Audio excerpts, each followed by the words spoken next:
tous, bienvenue. Aujourd'hui je suis chez Guillaume et avec Guillaume pour la présentation d'un jeu qui s'appelle Kuba, qui est actuellement en prototype.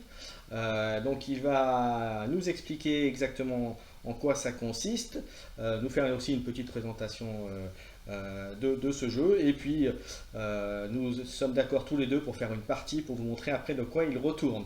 Allez, je passe la main à Guillaume qui va nous expliquer son jeu. J'en profite pour vous dire que si vous aviez un commentaire justement là-dessus, n'hésitez pas à le faire en dessous de la vidéo. Je retransmettrai bien sûr à Guillaume. Allez, la parole est à toi Guillaume, je t'en prie, explique-nous, dis-nous de quoi il consiste et ce qu'il faut faire à Kuba. Bonjour, je m'appelle Guillaume Besançon et ce jeu n'est pas exactement mon jeu, c'est le jeu de mon fils Melchior et c'est un jeu de bluff et de Kuba comme son nom l'indique. Alors c'est un jeu qui reste pour l'instant tout à fait abstrait, mais on a réfléchi à énormément de thèmes sur ce jeu. On pourrait jouer avec des nains de jardin, on pourrait jouer avec des fermiers, on pourrait jouer avec des démons et des vampires. Bref, pour l'instant, ça reste un prototype et c'est abstrait. Le but du jeu, c'est de marquer un maximum de points. Les points sont sur le plateau et on va poser des jetons pour marquer les points correspondants. Là, on va vous présenter une petite explication à 2 joueurs, mais ça se joue de 2 à 5. Voilà, et le jeu se joue en général à peu près en 5 minutes. On joue chacun son tour et on va poser des jetons face cachée sur des cases pour marquer des points. Le jaune joue, derrière ça va être au rouge qui va jouer, qui peut jouer sur la même colonne, on joue de haut en bas, ou qui peut jouer sur une autre colonne, ou qui peut jouer sur ces 5 cases indépendantes qui sont en bas. Après ça va paraître, par exemple, être au jaune de nouveau, qui peut jouer à la suite sur cette colonne, ou bien sur une nouvelle colonne, ou bien sur une case indépendante, ou bien sur une case indépendante, mais par-dessus le rouge. Alors, il y a les jetons normaux qui sont tout à fait classiques des deux côtés et qui vont marquer des points. Si je joue ici, sur la case 2, je marque 2 points. Il y a les jetons spéciaux ensuite. Il y a le moins qui va inverser le signe. Si ici je joue sur le 2, face cachée bien sûr, je vais marquer moins de points, donc je vais perdre 2 points.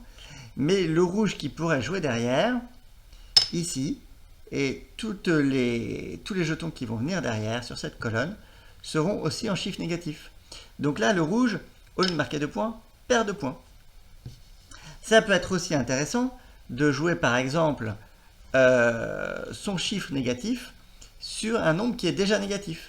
Si je mets moins sur le moins 4, évidemment, ça devient plus 4. Évidemment, moins fois moins deviennent moins. Donc si je joue un moins sur le 2 et que derrière le rouge joue de nouveau un moins, à la fin du jeu, quand on va retourner les jetons, on va voir que ici le jaune marquera moins 2, mais moins fois moins, ça fait plus, et donc le rouge marquera, lui, plus 3. Les autres jetons particuliers sont le 0. Voilà. Le 0 va faire que tous les pions derrière vaudront des 0. Donc ici, je marque 0, ça a l'air pas très intéressant, mais tous les jetons rouges qui vont être derrière, et tous les jetons jaunes derrière, d'ailleurs, vaudront 0. Et puis, il y a le multiplié qui multiplie les points. Donc là, si je joue ici 1 fois 2, donc oui, je précise, qui multiplie les points par 2. Donc, si je joue ici 1 fois 2, ça fait 2. Donc, je vais marquer 2 points. Et évidemment, le rouge qui jouerait derrière un jeton normal, ici sur le 4, aussi bénéficiera du fois 2. Et à la fin, il gagnera non pas 4, mais 8 points. Quand on joue sur les cases indépendantes, ici, à la fin, on ne va compter des points que pour le jeton du dessus. Donc ici, le rouge a joué, mais il a été recouvert par le jaune, donc c'est le jaune qui va marquer ces 3 points. Si évidemment le rouge vient par-dessus, c'est le rouge qui aura marqué les 3 points. Et évidemment, on peut mettre des petits pièges Donc par exemple, le rouge peut venir ici avec son 0. S'il est recouvert par un pion normal jaune, le jaune croira marquer 3 points, mais évidemment, au débriefing, à la fin du jeu, il ne marquera que 0. Enfin, il y a une petite règle spéciale sur les cases qui valent 1 ou moins 1. Quand je place un jeton sur une case numérotée 1, je peux regarder un jeton qui a été placé ailleurs par un autre joueur. Voilà. Et je vais vous présenter un petit peu ce qui se passerait après une partie. Voilà, imaginons qu'à la fin de la partie, on soit comme ça. Qu'est-ce qui se passerait? Mais à la fin de la partie, on va retourner tous les jetons et on va compter les points. Donc là, je vais compter les points. Par exemple, pour le joueur jaune. Donc le joueur jaune, ici, il a mis 1 fois 2 égale 2 points. Ici, il avait un 0, donc de toute façon, c'est 0. Ici, il marque 2 points, mais fois 2, car il bénéficie du pion rouge. Donc ça fait 4. 4 plus les 2 d'ici, il est à 6. Ici, fois 2, mais aussi moins, donc c'est moins 2. Donc de 6, il descend à 4. Ici, il avait été recouvert, je vous rappelle, l'ordre c'était comme ça, il a été recouvert par le rouge, donc il ne marque aucun point. Et ici, c'était le jaune qui était au-dessus, mais il y avait un 0 en dessous, donc il ne marque aucun point. Donc au final, là, le jaune a 4 points. Voilà, vous savez à peu près tout. C'est assez rapide et évidemment... Alors, avant de passer à la partie, je vais avoir quelques petites questions à te poser pour qu'on comprenne bien. Alors, déjà sur la règle de pose des jetons, est-ce qu'il y a un ordre précis pour les poser? Est-ce que, par exemple, je peux mettre tout de suite un pion rouge, par exemple, ici, au milieu du plateau, ou est-ce qu'il est obligé d'attendre que les deux autres soient remplis pour pouvoir venir? Alors, sur ces colonnes-là, on joue de haut en bas. Donc, on peut jouer ici, on peut jouer ici, mais on ne pourra pas jouer ici directement, par exemple. D'accord. Alors après, je crois que tu l'as dit, mais ça se joue en plusieurs manches, c'est ça? Alors, on peut jouer en une manche ou bien on peut jouer en 3 manches en rajoutant à chaque fois des jetons. C'est-à-dire que soit on met tous les jetons dès le départ, soit on commence avec les 3 jetons normaux avec le 0, ensuite on va rajouter le moins et ensuite on va rajouter le multiplié. C'est plus pédagogique de jouer comme ça. D'accord. Après, de manière générale, le jeu est destiné plus à un public familial, à des joueurs geeks, comme on dit, ou quelle est la cible du jeu, si on devait te poser la question? Assez difficile à dire, je l'ai joué avec plein de publics différents et ça marche assez bien. Je dirais que de toute façon, c'est un jeu qui est limite entre le party game et le jeu de réflexion parce qu'il est très rapide. La tension ludique, elle vient des petits pièges, des petits coups de pute qu'on va placer par-ci par-là. Donc c'est vrai que c'est un jeu de réflexion, mais il est assez fun. Donc voilà, c'est un jeu intermédiaire, c'est un petit jeu qu'on va sortir facilement. Et donc pour toi, la durée d'une partie, tu me disais, c'était 5 minutes sur une seule manche, c'est ça? C'est 5 minutes, on va l'expérimenter ensemble. C'est parfois même pas 5 minutes, hein, souvent ça peut jouer en 2-3 minutes. Ok, très bien. Bah écoutez, le temps de se remettre en place, de remettre un petit peu tout ça en ordre, et puis on va faire une petite partie, mon cher Guillaume, voir si je vais arriver à te battre. Avec plaisir. Allez, on prépare tout ça, à tout de suite. Allez, on va faire la partie de Kuba avec Guillaume, donc vous voyez, je suis là. On a nos 6 jetons, alors je rappelle 3 jetons normaux et 3 jetons spéciaux. Voilà, si tu veux les montrer. Voilà, vous avez le multiplié, ensuite le 0 qui fait annuler les sommes et le moins qui peut inverser donc les résultats donnés.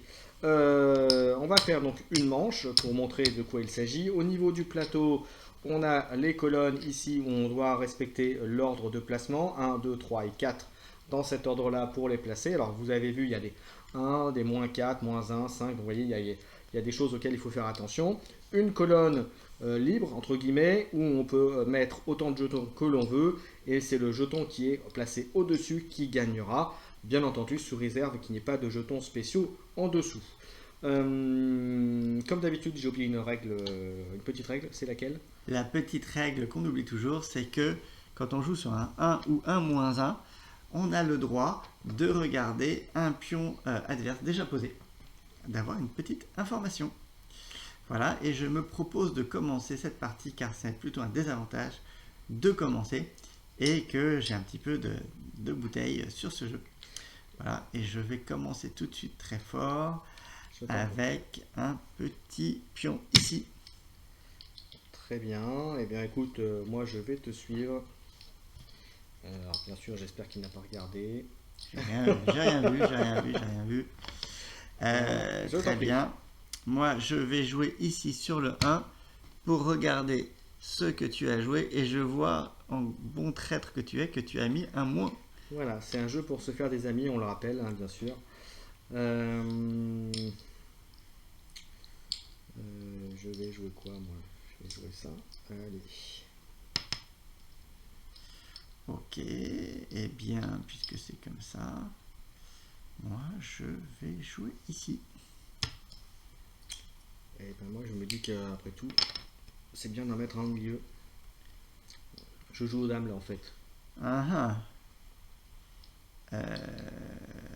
D'accord.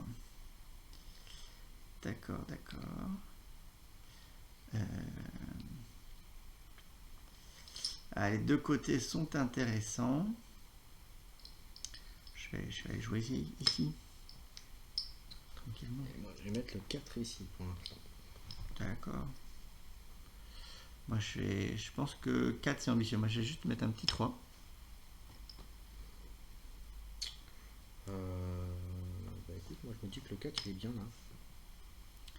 Moi, je pense que ce 4, il faut pas te le laisser.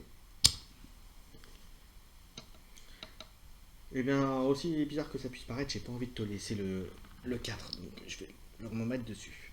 Voilà, là on a terminé la partie, on a posé tous nos jetons et on va retourner pour savoir ce qu'il s'est passé, quelle est la séquence et compter les points. Donc là, c'est comme ça. Voilà, on voit les Donc vas-y, je t'en prie, commence par compter tes points. Alors, moi, hop, on va le décaler légèrement pour montrer.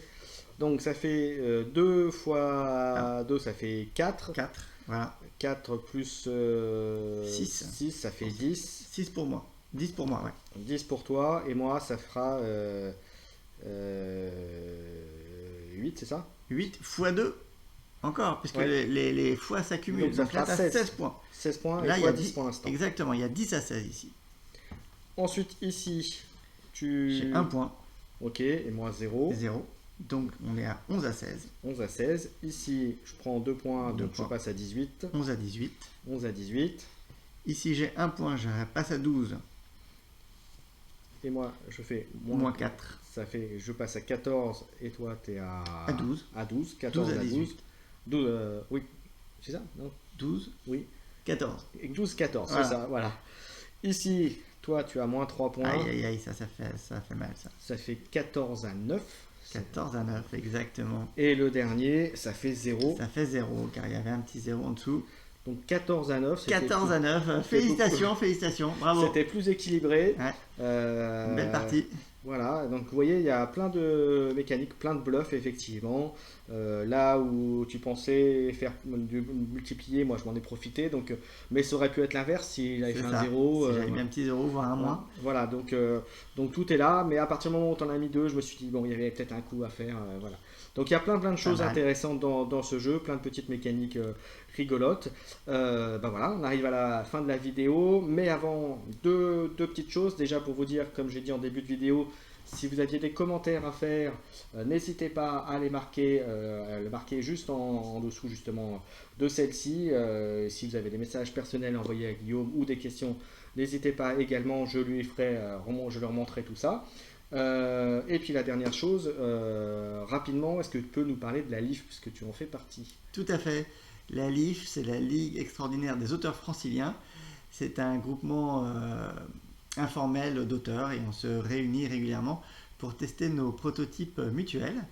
Et puis par ailleurs, j'organise un salon du jeu le dernier week-end de novembre. On est en 2022 et ce sera Porte d'Italie à Paris. Et il y aura justement une protozone, entre autres. Voilà, donc je vous invite à y aller, donc bien sûr, quand ce sera le moment. Et puis merci à tous de nous avoir suivis, merci à Guillaume de m'avoir accueilli et de m'avoir présenté Merci. ton jeu Kuba. Félicitations à ton fils qui a fait une bonne, trouvé un bon petit jeu.